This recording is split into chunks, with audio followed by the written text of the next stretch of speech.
Hey, welcome back to No Hype Beer Reviews. Unless it's your first time, then welcome. Please consider subscribing. If you do, hit the notification bell, get all the updates.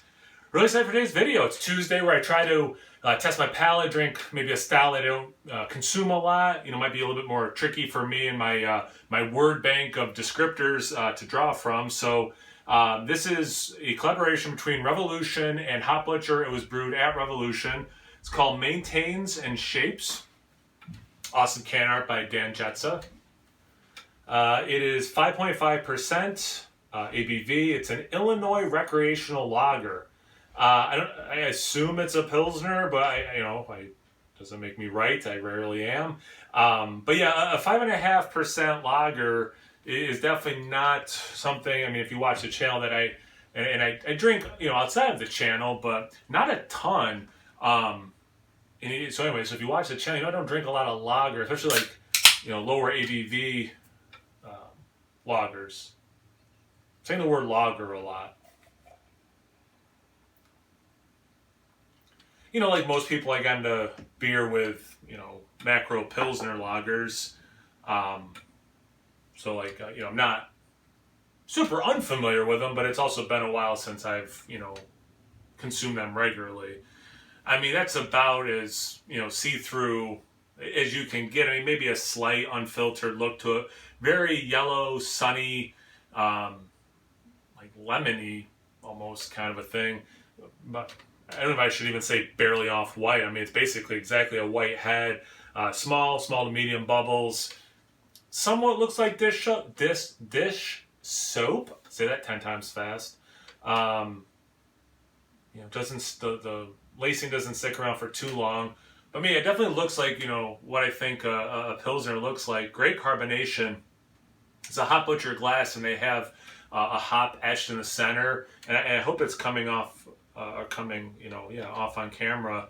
Lot of carbonation. There's a beautiful carbonation stream coming up from that etching. I really hope that's coming up. Right, coming off on camera. Yeah. Anyway, let's get into the aroma.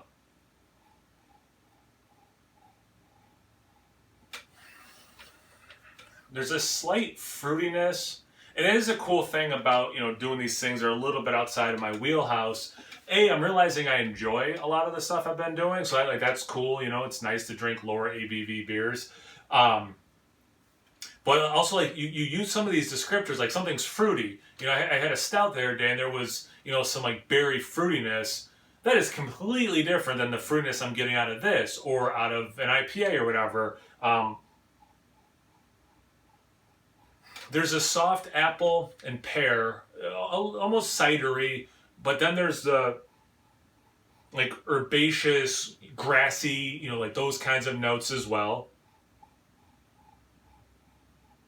A little lemony, that might be just because of the descriptor I used for how it looked, but maybe it put in my head, but I think I get like a little bit of like a lemon zest. The Cheerio cereal grain maltiness for sure. That's a big thing. Then that grassy, herbaceous, then the apple cidery, a little bit of pear thing. And then after all that stuff is where I get a little bit of that lemon just to kind of give you the intensities of it. But it smells really good. It smells super refreshing. Let's get into the taste. Cheers.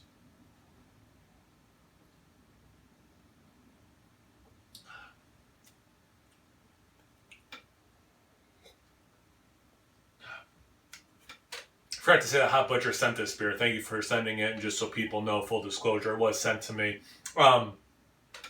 Crisp. There is bitterness there. And again, like I was saying about the fruity aromas and the what I'm about to explain with the fruity taste, is it does have... Well, let me talk about the bitterness first. There is a nice bitterness to it. It is... I don't know why I say it's reminiscent of like an IPA bitterness. There's overlap, but it's also its own thing, which is cool. And what I want, what I expect out of this.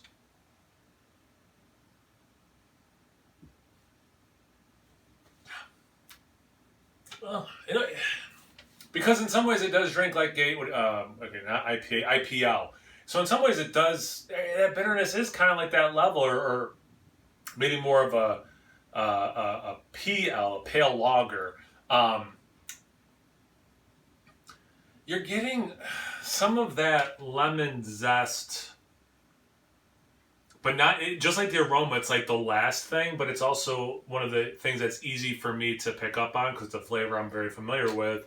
But yeah, you get that herbaceous, grassy thing too. That awesome bitterness in there.